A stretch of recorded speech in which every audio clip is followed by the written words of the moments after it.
देखिए, मुख्यतः अभी मैं पंजाब चुनाव से आया हूँ। पंजाब में मेरी ड्यूटी लगी थी, तो इसी दौरान मुझे जानकारी मिली कि यहाँ पे एक ज्ञापन दिया गया था। अभी जो विधायक है यूनुस खान जी, तो उन्होंने जो ज्ञापन दिया उसी के बारे में मेरा मन किया कि आप लोगों से चर्चा करें। जनता के बीच में जो मुझे लगा वो बातें जानी चाहिए। तो सबसे पहले तो मेरे मन में एक सवाल उठा कि जब 2018 से लेकर 23 के बीच में विधायक था, तब ये जो माननीय यूनुस खान जी हैं जो विधायक है, इन्होंने जनता के लिए एक भी ज्ञापन नहीं दिया। चुनाव के दौरान ये आए और लगातार ये कहते रहे भ्रष्टाचार हुआ है, भ्रष्टाचार हुआ है। 6 महीने के अंदर इन्होंने ये बोला था कि मैं 6 महीने में सारे काम करा दूंगा। तो मुझे तो ये समझ नहीं आता कि 6 महीने में क्या आपने एक भी भ्रष्टाचार का मामला उजागर किया, आपने एंटी करप्शन में कोई शिकायत की, और अभी भी आप ये बोल रहे हैं कि भ्रष्टाचार जारी है। तो फिर आपके विधायक बनने के बाद बदलाव क्या हुआ? क्या ये आपका दायित्व नहीं है कि आप विधायक बने भ्रष्टाचार रोके? क्या ये आपका दायित्व नहीं है उस पर आप काम करें? ये अनर्गल बातें हैं। और हम चूंकि आज विपक्ष में हैं, तो हमारी ये मैं मानता हूं जिम्मेदारी बनती है कि जो इन्होंने कहा था वो जनता के सामने लेके आए। इन्होंने ये कहा था कि मैं डीडवाना में एयरपोर्ट बना दूंगा, तो मैं पूछना चाहता हूं कि क्या जमीन का सर्वे हो गया एयरपोर्ट के लिए? क्या कोई ऐसी एजेंसी यहाँ पे आई है जो कि एयरपोर्ट बनाने के लिए सक्षम हो, जिसने कोई जमीन देखी हो? या आपने खोखले वादे किए थे, धनबल के आधार पे आप चुनाव जीत गए, और इसके बाद में लोगों की जो उम्मीदें हैं उनसे आपको कोई सरोकार नहीं रहा। कभी मैं एक दिन इनका इंटरव्यू देख रहा था, तो एक कोई पत्रकार जी है, मुझे उनका नाम ध्यान नहीं आ रहा, उसको बोल रहे थे हम तो इधर के भी नहीं है, हम तो उधर के भी नहीं, हम तो बीच वाले। अब इसके क्या मायने हैं? अभी कुछ रोज पहले बोल रहे थे उसी दिन कि जनता बोले कि तुम्हें झाड़ू लगाऊंगा। तो अभी मेरे पास आज सुबह फोन है एक बाबा का कि यूनुस खान जी झाड़ू काट देगी। तो मैं बोलता हूँ कि 1.5 घंटे सुबह, 1.5 घंटे शाम को आप झाड़ू लगाइए अगर ये कर सकते हैं। झाड़ू लगाना विधायक का काम नहीं है। विधायक का काम है जनता की जो मांगे हैं, जनता की जो उम्मीदें हैं, अपेक्षा है, उन पर आप खरा उतरे। भ्रष्टाचार की बात यूनुस खान जी कर ही नहीं सकते। लोगों से बात करो तो ये बोलते हैं कि यूनुस खान जी बड़े पैसे वाले हैं। मैं पूछा कैसे पैसे वाले? वो तो मंत्री रहे।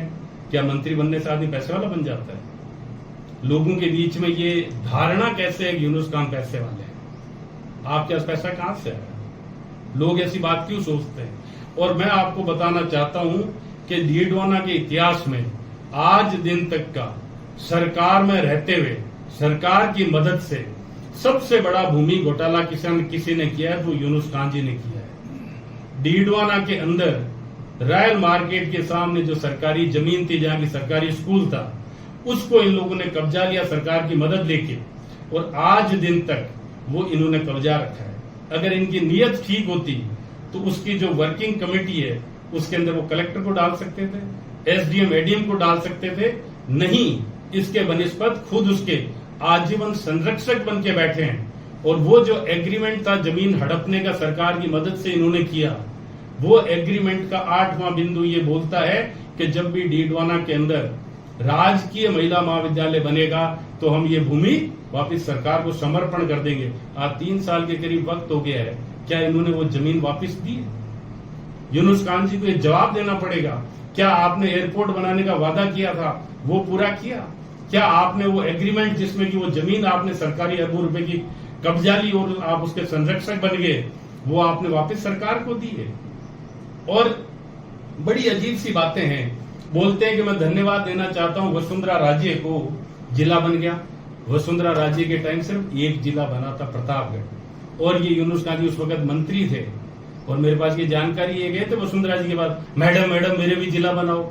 मैडम ने बोल दिया यूनुस चुप, मंत्री बना दिया ना। यूनुस खान जी ने आवाज नहीं उठाई। इस तरह के लोग हैं। काम करने के लिए आपको क्षमता चाहिए। क्या ये अस्वीकार कर सकते हैं इस बात से कि डीडवाना में एसपी नहीं बैठता? क्या स्वीकार कर सकते हैं कि यहाँ से पुलिस लाइन नहीं है, यहाँ कलेक्टर नहीं बैठता, यहाँ पे जिला परिषद का कार्यालय नहीं है, यहाँ नगर परिषद नहीं है, जिला अस्पताल नहीं है?